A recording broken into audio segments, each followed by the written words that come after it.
माता की।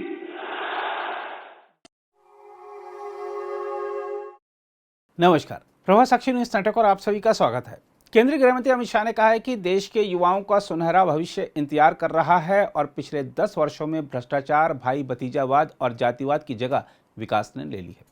बुराड़ी में अखिल भारतीय विद्यार्थी परिषद के राष्ट्रीय सम्मेलन के उद्घाटन पर उन्होंने कहा कि शिक्षा सिर्फ करियर को आकार देने के लिए नहीं बल्कि राष्ट्र निर्माण के लिए भी है। अमित शाह ने कहा, सुनहरा भविष्य देश के युवाओं का इंतजार कर रहा है। पिछले 10 वर्षों में देश में बड़े बदलाव हुए हैं।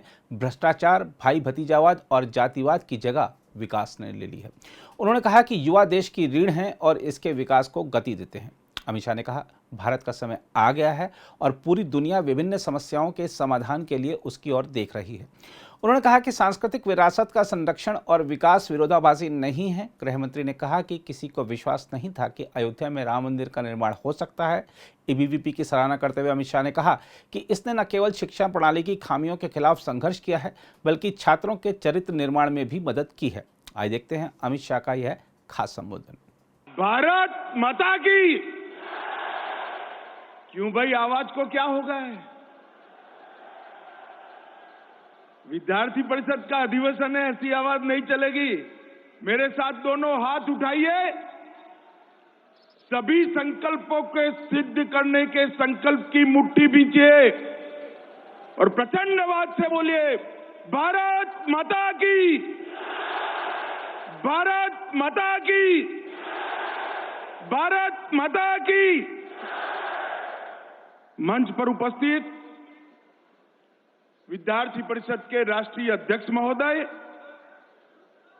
जिनका जोशपूर्ण भाषण अभी हमने सुना, विद्यार्थी परिषद के राष्ट्रीय महासचिव याज्ञवल्क्य शुक्ला जी, स्वागत समिति के अध्यक्ष श्री निर्मल जी, राष्ट्रीय मंत्री सुश्री अंकिता पवार जी, अभिषेक टंडन जी, आशीष सूद जी, हर्ष अत्री जी, निधि त्रिपाठी जी और आज देश भर से आए हुए, देश के कोने कोने से, हर कैंपस के आए हुए प्यारे विद्यार्थी भाइयों बहनों, आप सभी को नमस्कार।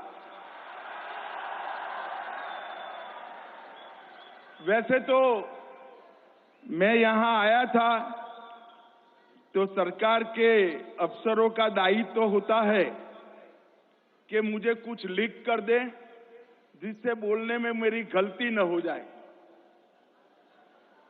मगर मैं जैसे ही मंच पर चढ़ा, छात्र शक्ति राष्ट्र शक्ति का नारा सुना, मेरे जीवन में से 30 साल निकलकर मैं 30 साल छोटी आयु का हो गया।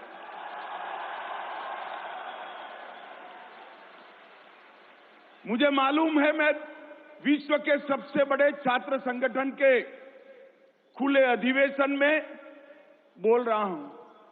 मुझे मालूम है मैं विश्व के एकमात्र छात्र संगठन जो शिक्षा जगत की खामियां और दूषणों को दूर करने के लिए संघर्ष तो कर ही रहा है, साथ में चरित्र निर्माण का यज्ञ भी चला रहा है, वो विद्यार्थी परिषद के सामने बोल रहा हूं।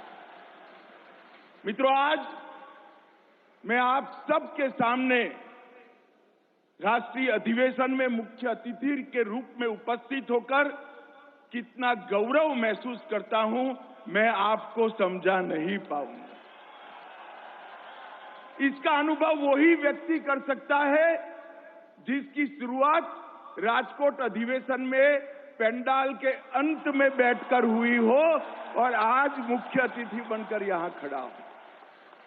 मेरे लिए सच अर्थ में विद्यार्थी परिषद के अमृत महोत्सव के वर्ष में, इसके राष्ट्रीय अधिवेशन में आप लोगों के साथ बातचीत करना बहुत बहुत गौरव, आनंद का विषय है। मैं स्वागत समिति का इसके लिए हृदय से धन्यवाद और साधुवाद देना चाहता हूं।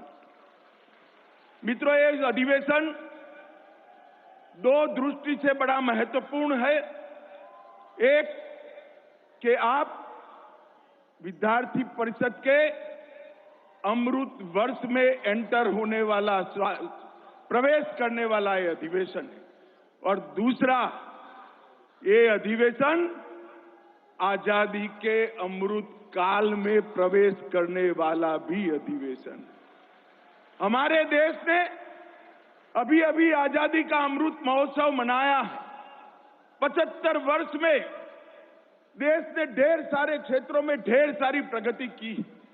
पूरा विश्व आज भारत का लोहा मान रहा है और इसके साथ साथ हमने हमारी संस्कृति को भी संभाला है, संजोया है, आगे बढ़ाया है और विश्व में गौरव दिलाने का प्रयास, सफल प्रयास किया है।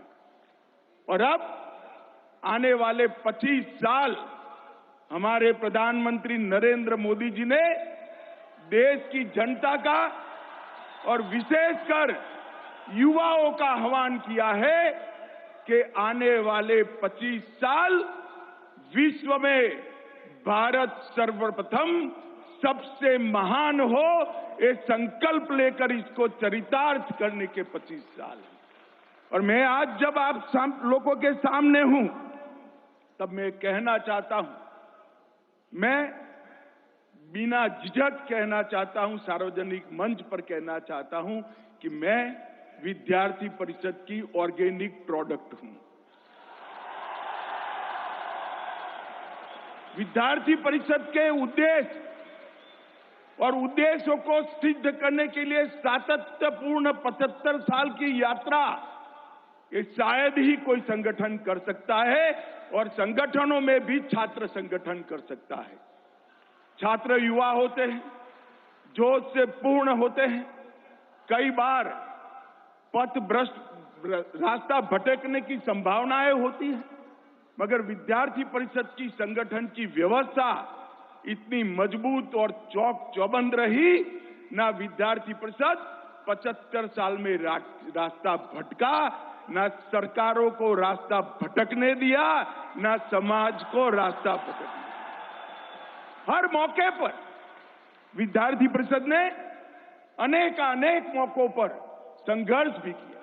ज्ञानशील एकता के अपने मूल मंत्र को आत्मसात करते हुए धैर्यपूर्वक एक पथ का निर्माण किया और रास्ते में देश के सामने, शिक्षा जगत के सामने और देश की सीमाओं के सामने जितनी चुनौतियां आई, हर चुनौती के सामने हिमालय की अडिगता के साथ विद्यार्थी परिषद के कार्यकर्ताओं ने संघर्ष किया है।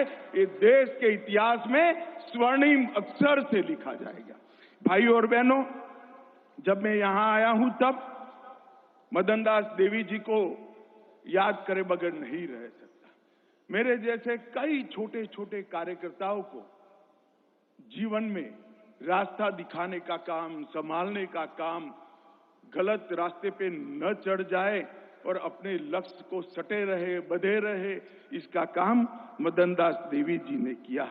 कई सारे विद्यार्थी परिषद के वरिष्ठ नेता, उन्होंने भी, चाहे यशवंतराव केलकर जी हो, चाहे बाला साहब आप्टे जी हो, चाहे डिडोलकर जी हो, मैं गुजरात से आता हूं, नारायण राव भंडारी और प्रोफेसर राजगुरु, हम कभी नहीं भूल सकते। इन लोगों ने, हमारे वरिष्ठों ने विद्यार्थी परिषद को अपने लक्ष्यों के साथ जोड़ते हुए सातत्यपूर्ण 75 साल का प्रवास पूर्ण करने का श्रेय ये मनीषियों और तपस्वियों को जाता है।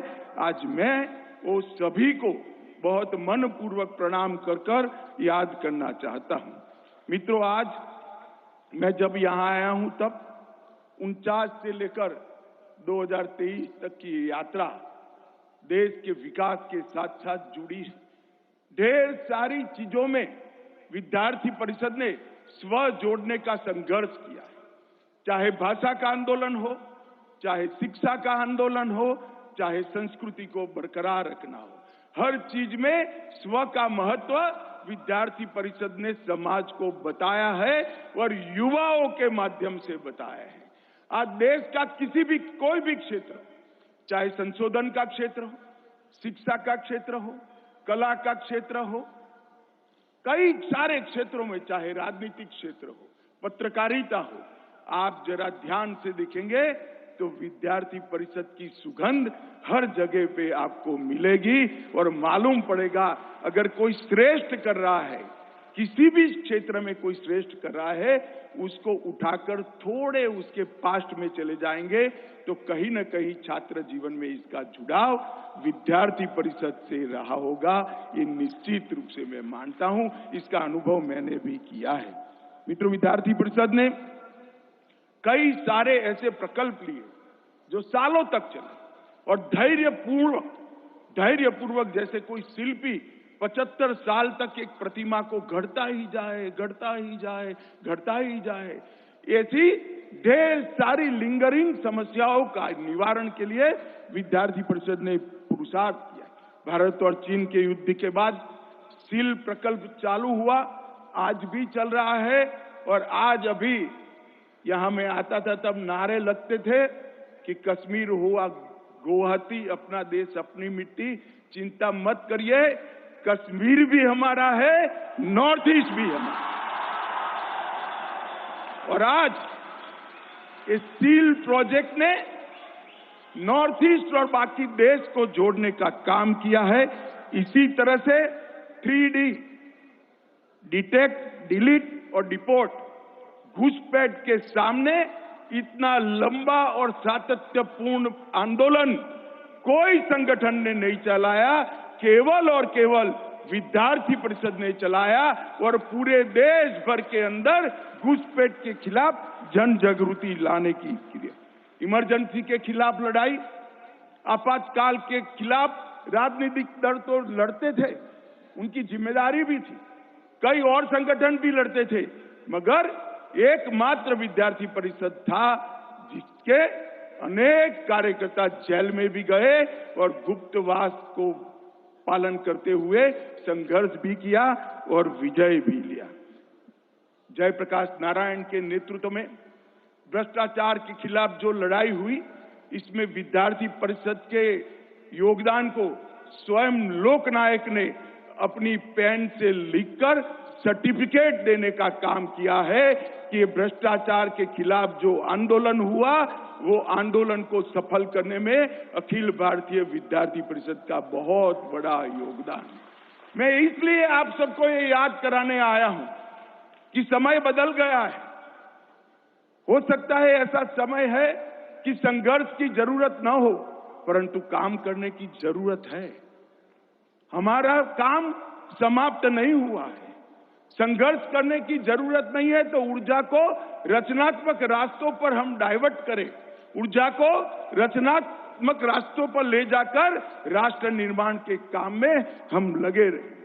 मित्रों, मुझे एक युवा ने लगभग 10 साल पहले कहा कि हम भी देश के लिए जान देना चाहते। देश के लिए जान देने की अब जरूरत नहीं है, देश आजाद हो गया। आजादी के वक्त जो आंदोलन चलता था उनका सौभाग्य था, उनके पास मौका था देश के लिए जान देने का। देश के लिए जान देने की अब जरूरत नहीं है, मगर देश के लिए जीने की जरूरत है। देश के लिए जीते हुए हमें कोई नहीं है। और विद्यार्थी परिषद के कार्यकर्ता ने अमृत महोत्सव के इस सम्मेलन के अंदर से ये संकल्प लेकर जाना चाहिए कि 2047 तक जब देश की आजादी की शताब्दी मनाई जाएगी तो विश्व भर में हर क्षेत्र में भारत सर्वप्रथम होगा, महान होगा और एक नंबर पर। ये संकल्प सिर्फ युवा ही ले सकता है। और मैं मानता हूं मित्रों, ये जो अमृत महोत्सव का और अमृत काल का संकल्प नरेंद्र मोदी जी ने देश के सामने रखा है, वो आपके लिए, क्योंकि इसको देखने के लिए आप सभी होंगे। आपकी जिम्मेदारी है 75 साल की यात्रा को यहां तक संभाल कर ले आए। हमारी कई पीढ़ियां इसके लिए खप गई। 600 साल तक आजादी का संघर्ष हुआ और 600 साल के आजादी के संघर्ष के बाद जब हम आजाद हो गए हैं, आजादी के 100 साल पूरे हो, तब वो सभी हुतात्माओं जिन्होंने बलिदान दिया है, उनकी कल्पना का भारत बनाने की जिम्मेदारी विद्यार्थी परिषद जैसे संगठन की है, मेरे सामने जो विराट युवा शक्ति बैठी है उसकी है। मित्रों, मुझे बहुत हर्ष हुआ जब मैं कल डिटेल देख रहा था, पहले भी पढ़ा था कि ईबीपीपी इस वर्ष छत्रपति शिवाजी महाराज के राज्याभिषेक की 350वीं जयंती। एबीवीपी के सभी संगठन के वरिष्ठों को मैं बहुत बहुत अभिनंदन देना चाहता हूं, क्योंकि आज का वर्ष और आज के वर्ष में छत्रपति के स्वराज के उद्देश्य, स्वराज का उद्देश्य सिर्फ राज के लिए नहीं था, स्व के लिए था।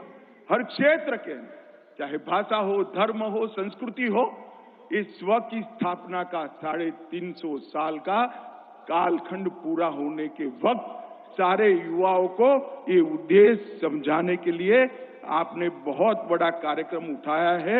मेरी ढेर सारी शुभकामनाएं आपके कार्यक्रम के साथ हैं। मित्रों, मैं आज यहां आया हूं तब युवाओं को एक बात कहना चाहता हूं। इस देश का स्वर्णिम भविष्य आपकी राह देख रहा है। 10 साल पहले विद्यार्थी परिषद के अधिवेशन होते, अगर उसका कोई रिकॉर्डिंग हुआ होता तो निकाल कर देख लीजिए, सारे आंदोलनों की बात होगी। मगर ये 10 साल के अंदर बहुत बड़ा परिवर्तन आया है। घपले घोटालों की जगह नई नई नीतियां आज अमल में आ रही है। तुष्टीकरण, परिवारवाद और जातिवाद की जगह आज पॉलिटिक्स ऑफ परफॉर्मेंस का एस्टैब्लिशमेंट हो चुका है और मोदी जी के नेतृत्व में 11वें नंबर के अर्थतंत्र से हम 5वें नंबर पर पहुंच चुके हैं। मित्रों, ये बहुत बड़ा फासला इस देश ने काट लिया है। 7.5% का ग्रोथ रेट और 60 करोड़ नागरिकों के जीवन में, उनके जीवन में प्राथमिक सुविधाएं देने का लक्ष्य ये सिर्फ 10 साल में पूरा करने में आज सफलता हुई। हम गौरव के साथ कह सकते हैं कि इस देश के 60 करोड़ लोगों को घर, पीने का पानी, बिजली, गैस का सिलेंडर, शौचालय, खाने के लिए अनाज, मिनिमम जितना चाहिए उतना अनाज और 5 लाख तक की स्वास्थ्य की सुविधाएं सारी की सारी 60 करोड़ गरीब भाइयों तक पहुंचाने का काम आज समाप्त हो चुका है। मैं इसलिए बताता हूं आपको कि किस बेस पर आपको आगे बढ़ना है, वो आपके ध्यान पर रहे। कश्मीर, वामपंथी उग्रवाद और नॉर्थ ईस्ट, ये तीनों 10 साल पहले हॉटस्पॉट थे। धारा 370 हट चुकी है। आज लाल चौक पर तिरंगा फहराते हुए आपको कोई नहीं रोक सकता, कोई संघर्ष करने की। नॉर्थ ईस्ट के ज्यादातर उग्रवादी संगठन अपने हथियार डाल चुके हैं और वामपंथी उग्रवाद अंतिम सांसें गिन रहा है। तीनों हॉटस्पॉट में हिंसा में करीब 70% की कटौती करने का काम आज नरेंद्र मोदी सरकार ने किया है। मोदी जी के दृढ़ नेतृत्व ने कई सारे राष्ट्रीय सुरक्षा के मसलों को एक साथ अनेक मोर्चों पर लड़ते हुए हल करने का काम किया है।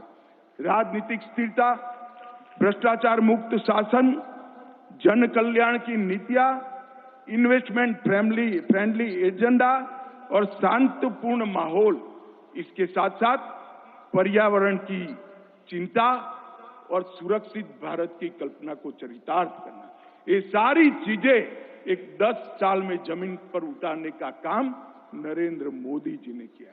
मैं आज आपको कहने आया हूं, ये परिवर्तन क्यों हुआ?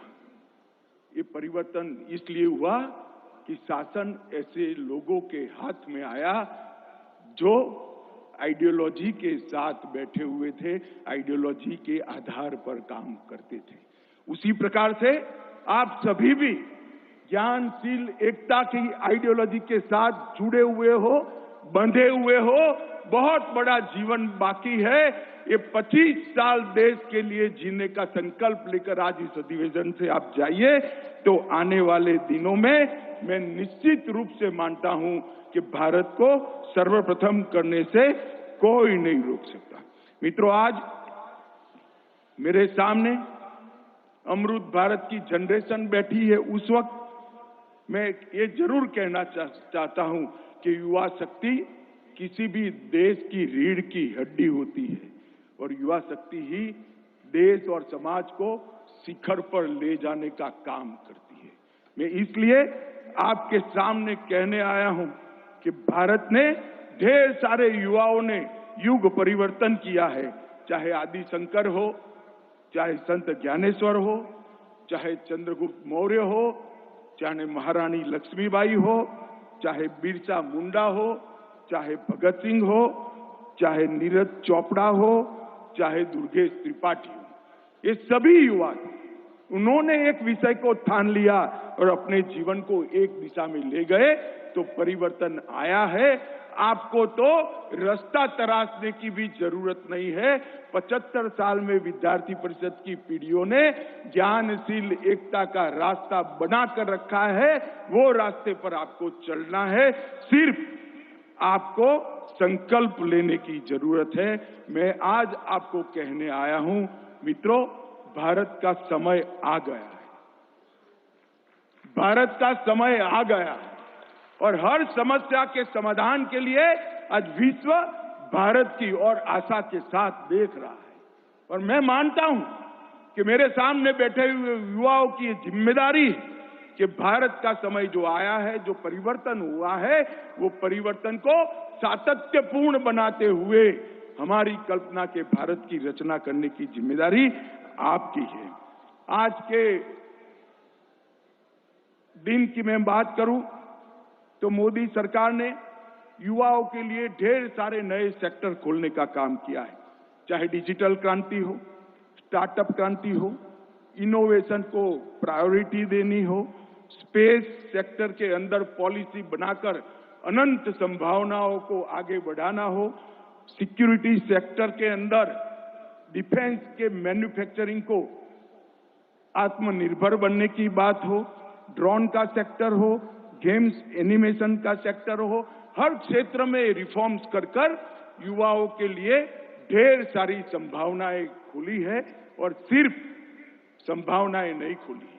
इसके साथ साथ स्किलिंग और शिक्षा व्यवस्था में परिवर्तन से युवाओं को वैश्विक मंच पर विश्व के युवाओं के साथ स्पर्धा कर पाए, इस प्रकार की प्रेरणा और व्यवस्था करने का काम भी भारत सरकार ने किया है।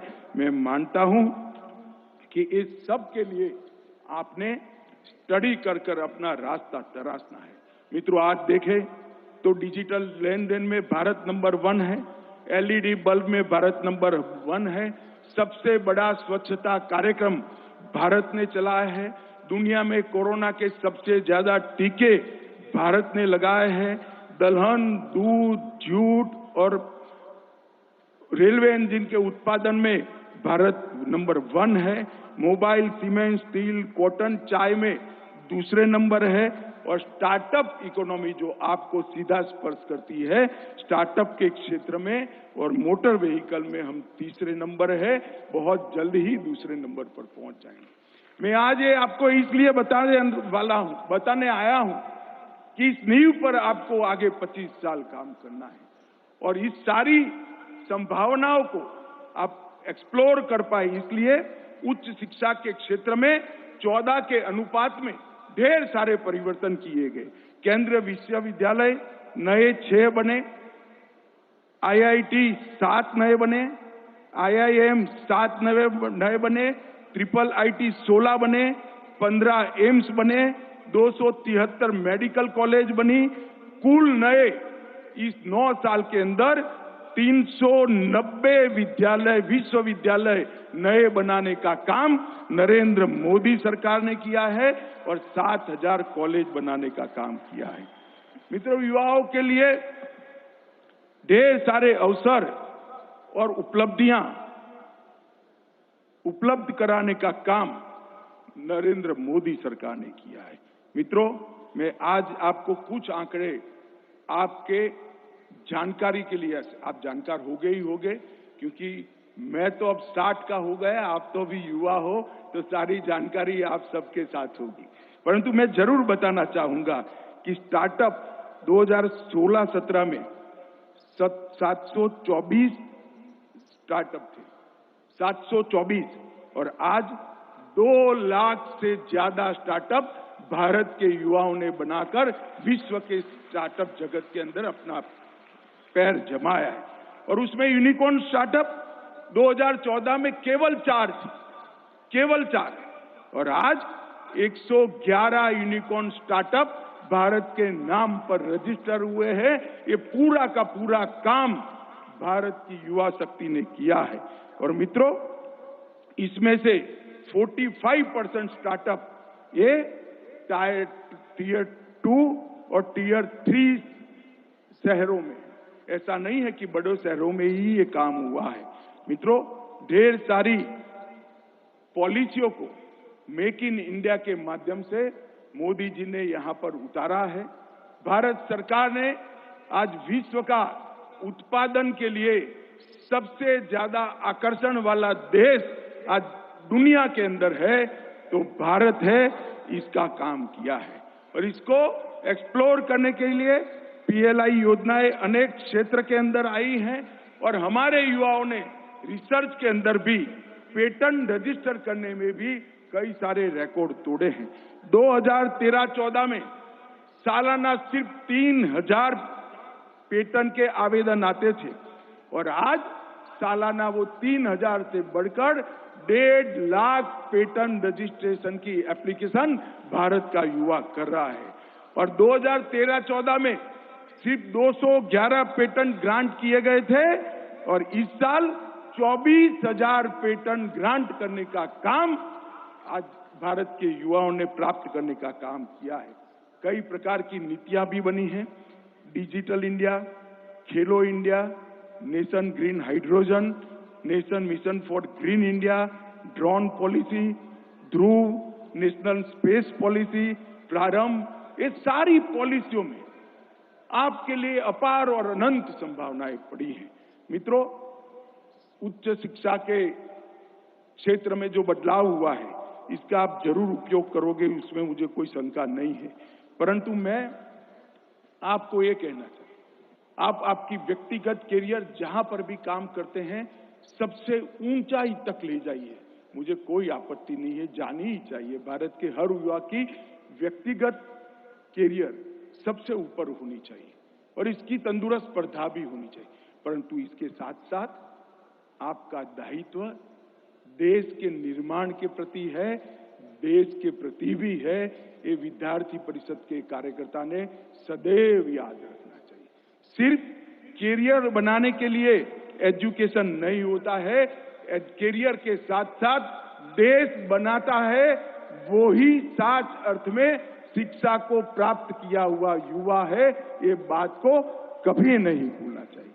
मित्रों, भारत के अंदर आज जो विकास हुआ है, पूरी दुनिया इस पर कई प्रकार के आर्टिकल रख रही है, मगर मैं आज इसके एक अलग पहलू आपके सामने, ये 10 साल ने सिद्ध कर दिया है कि सांस्कृतिक विरासत को संजोकर रखना और आधुनिकता से विकास करना वो परस्पर विरोधी बातें नहीं है, दोनों एक दूसरे को मदद करने वाली बात है।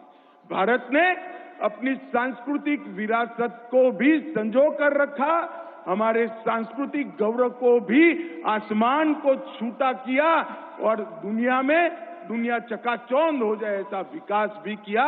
कोई कल्पना नहीं कर सकता था कि अयोध्या में राम मंदिर का निर्माण होगा और राम लल्ला अपने घर में, कोई विश्वास नहीं। मैं मेरा अनुभव बताता, हमारे एक वरिष्ठ नेता ने राम जन्मभूमि आंदोलन के वक्त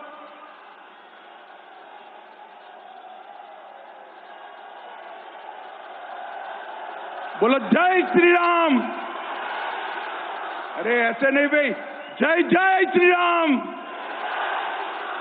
हमारे एक बहुत वरिष्ठ नेता ने गुजरात के एक प्रण लिया कि मैं तभी मीठा खाऊंगा जब राम जन्मभूमि पर उसी जगह पे मंदिर बनेगा। मैंने बोला भाई आप तकलीफ में आ गए, ये कभी पूरा नहीं होगा। मैं 90 की बात कर रहा हूं और आज 22 जनवरी को वो जरूर मिठाई खा पाएंगे, इसका पूरे देश को। और सिर्फ राम मंदिर नहीं, औरंगजेब से समय से टूटा हुआ काशी विश्वनाथ कॉरिडोर, बद्रीनाथ, केदारनाथ, सोमनाथ का मंदिर भी फिर से सुवर्ण का बन रहा है। ये सारी चीजें कभी समाप्त होगी, देश सोच नहीं सकता और हम इस पर आगे बढ़े। ये देश कभी सोच नहीं सकता था कि मेडिकल का पढ़ाई लिखाई अपनी भाषा में हो सकती है। ये देश कभी सोच नहीं सकता था, अब आप कर सकते हैं। इंजीनियरिंग की पढ़ाई लिखाई आप अपनी भाषा में कर पाएंगे। इस प्रकार की व्यवस्था ये भारतीय जनता पार्टी की नरेंद्र मोदी सरकार ने, आज हमारे योग को दुनिया ने स्वीकार किया। पर्यावरण के लिए आज जब मोदी जी वेद और उपनिषद की उक्तियां यूएन में पढ़ते हैं, यूएन के पूरे विश्व के लोग वेद और उपनिषद का ट्रांसलेशन ले लेकर पढ़ते हैं कि वेद और उपनिषद में क्या लिखा हुआ है। और मित्रों, जब G20 होता है तो वसुधैव कुटुंबकम सिर्फ ट्रांसलेशन नहीं, वसुधैव कुटुंबकम ही नारा बनता है। तो पूरा विश्व ये जानता है कि ये भारत का विचार है, भारत से आया हुआ विचार है और भारत ही ये कर सकता है। G20 ने हमारी कूटनीतिक ध्वज को समग्र विश्व में फहराने का काम किया है। मित्रों, मैंने जैसे पहले कहा, सांस्कृतिक विरासत और आधुनिकता परस्पर विरोधी नहीं है। मैं आपको कहता हूं, हमारी विरासत ही हमारी आधुनिक विकास की पूंजी है, चाबी है। इसके आधार पर ही आधुनिक विकास हो सकता है। मित्रों, आज भारत एक वैश्विक ताकत बनने जा रहा है, हम उस रास्ते पर हैं। आप लोगों को 25 साल में करोड़ों देशवासियों की स्वप्न को पूरा करना है। मित्रों, आज हम बुराड़ी में बैठे हैं, ये बड़ा ऐतिहासिक स्थान है। मित्रों, यहां पर 14 जनवरी 1760 को दत्ताजी शिंदे को मार दिया गया था और कुतुबुद्दीन रोहिल्ला ने उनको पूछा था, जब जमीन पर गिर गए, शरीर पर अनेक घाव थे, रक्त बह रहा था, हंसी उड़ाने के लिए उन्होंने पूछा रोहिल्ला ने कि पाटिल अभी भी लड़ोगे? तो उनका एक अमर वाक्य देश के सभी राष्ट्र प्रेमियों के लिए प्रेरणा लेने वाला है, जान है तब तक लड़ेंगे, तब तक लड़ेंगे। ये भूमि पर आप बैठे। आज मैं अंत में इतना ही कहना चाहता हूं, विद्यार्थी परिषद ने इस 75 साल के अंदर ज्ञानशील एकता के रास्ते पर चलते हुए अनेक मनीषियों ने विद्यार्थियों का, युवा शक्ति का, छात्र शक्ति का मार्गदर्शन करते हुए देश के हर क्षेत्र में कंट्रीब्यूट करने वाले लाखों की संख्या में अच्छे नागरिक दिए हैं। विद्यार्थी परिषद एक संस्था नहीं है, विद्यार्थी परिषद राष्ट्र के पुनर्निर्माण का आंदोलन है। ये आपको सदैव याद रहना चाहिए। और मित्रों, आज अंत में मैं यही कहना चाहता हूं, ये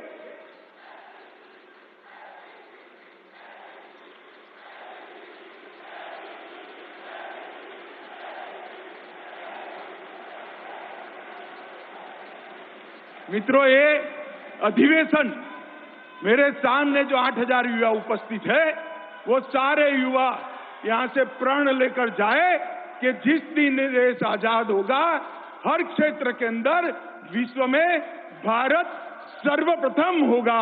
ऐसे भारत के निर्माण के लिए हमारा बाकी का जीवन देना है। अपने आप को भारत माता को पुनः समर्पित करने का दिन है। ये युवा संकल्प लेकर जाए। मोदी जी ने नींव डालने का काम किया है। 1925 से हमारे पुरखों ने एक रास्ता बनाया हुआ है, नींव डल चुकी है, भव्य इमारत आपको बनाना है।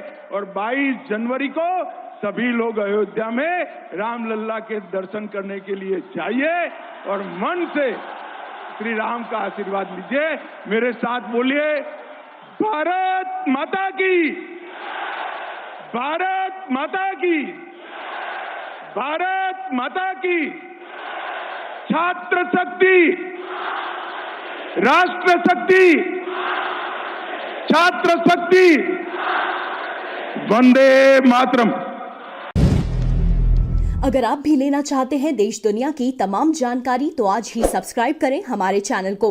साथ ही नीचे दिए बेल आइकन को जरूर दबाएं ताकि हर अपडेट आप तक पहुंच सके।